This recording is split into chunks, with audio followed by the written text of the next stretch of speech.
If I can have a conversation with an elephant, wow, I would first say sorry for what we've done to you, or what we've done to your home. I would say, I mean you no harm. When we dart you, when you're putting a collar on you, we are trying to help you, we are trying to save you. Can you cooperate with us?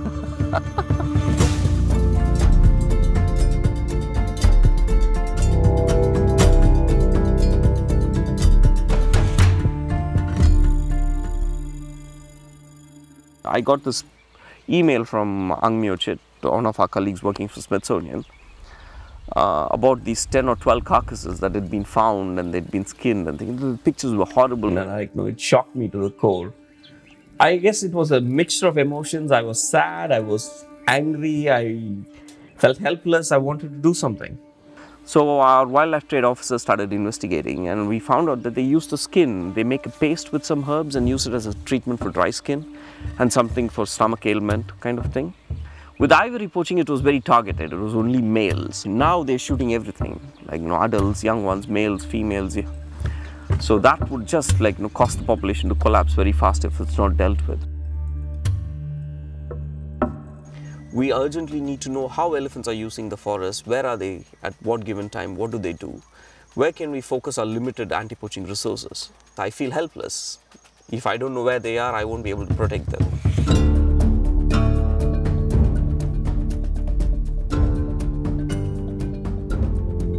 This is the Mehe One elephant camp, and we are here with our colleagues from Smithsonian to put a GPS collar on an elephant.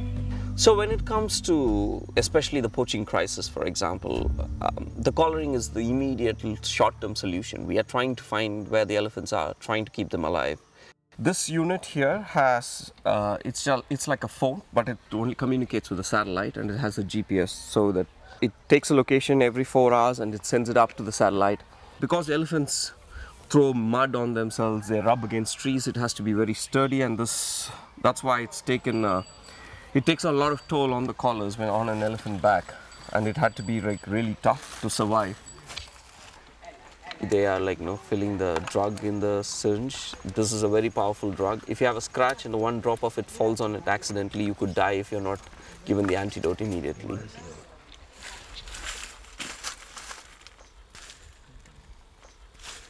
Pray to God before they leave.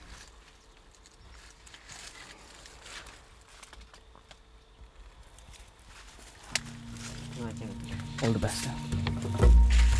We can't go with the tracking team because more number of people, the more chance the elephant has detecting you by smell. So we are waiting while they're out there in the forest looking for the elephants.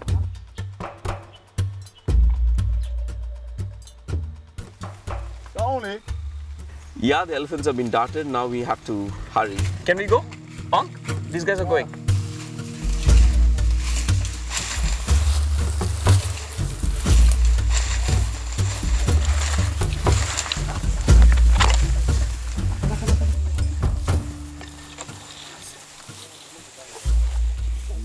He's really a massive guy.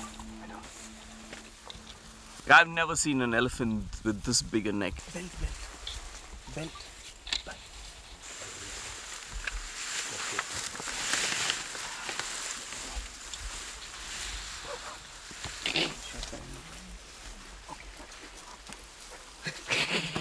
We've done that before. It's okay. Christy, what's happening? He's too big, we can't have belt. Like human beings, there are certain really tall, big human beings. I mean, shoe companies don't make shoes for their size. He may not be the tallest elephant I've seen, but he's certainly the most biggest bulk elephant. I think he can be named Arnold Schwarzenegger. I mean, we live through these things, right? I mean, not every day is a successful day. We just wait for the next day.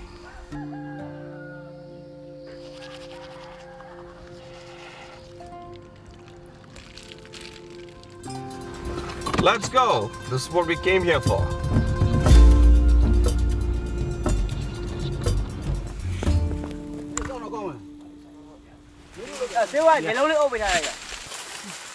No, he's not fully down. You have to give him a xylazine. Maybe intravenous, no? So he goes to sleep. Yeah. Yeah. Thanks, Doc. Yeah, you can pull up. Just put a little loose because it become too tight.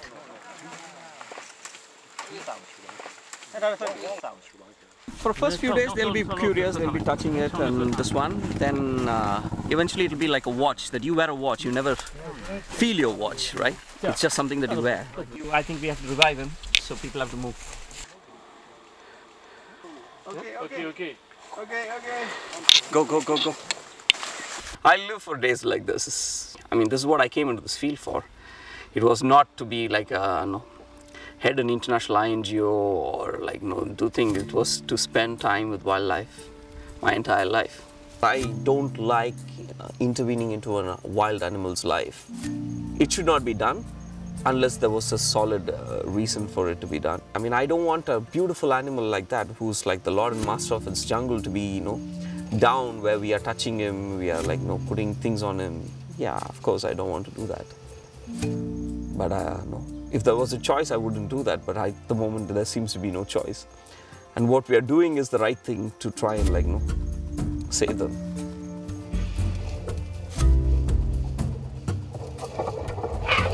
Yeah, I feel the need to apologize to any wild animal that we touch. But I feel a kinship with these animals, right? Now that there is a collar on the animal, I feel even more responsible for his life and safety. Right? So I won't be able to sleep unless he's like, I know that he's safe. 22912. So here's the junction. Where? Oh, is that the junction? Okay. And we will turn left. He's there. Oh, he's right next to the road. Right next to the station, yeah. Oh, okay. So he's here. So 2 hours ago. Good. Let's go see if he's doing okay. This data goes up into the satellites and goes to a secure server. And only very few people have access to the data. No data on any computer in the world that's connected to the internet is 100% safe. But I would say it is relatively safe. Yeah. It's very close. I think, actually he's not more than 200 or 300 meters from us.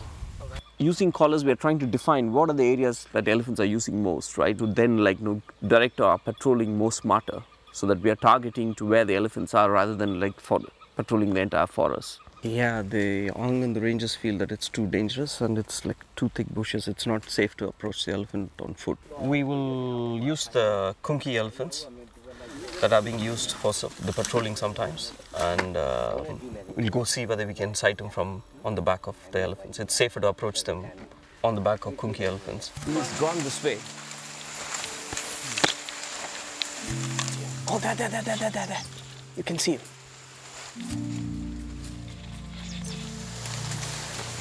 He seems fine. He was wearing the collar. Thank you, buddy. So the big challenge for us, especially for me, is we have only 24 hours a day, 365 days a year, and we don't have enough staff.